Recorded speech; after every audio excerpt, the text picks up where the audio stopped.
It was more like an abstract project to begin with, just weaving hoops together to form different patterns, or in some cases, unpatterned hoops.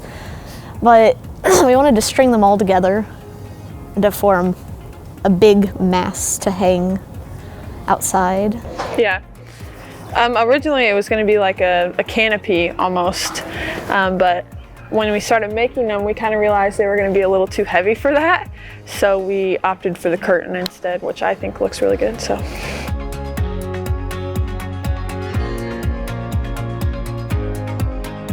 A lot of help. Yeah.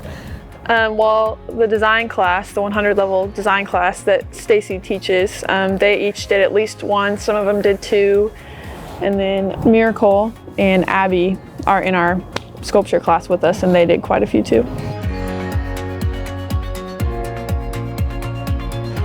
For me, art is kind of a method of relaxing. Yeah. I did art in high school, and then when I stopped doing art when I came to school here, I was just kind of like, I really miss doing it. And I had Stacy for citizenship last semester, and she had mentioned like the sculpture class and how fun it is and like the community that it is down there. And so I was like, well, I guess I'll take it. I need 3 more credits. And so I took it, and it really is just like that. Like everybody in that class was rooting for us the whole time. So like the community that art has here is just like really awesome. I'm just glad everybody that helped with it is going to get to see where their work went now. So it's not like in a building somewhere, but yeah, I really like that we put it here.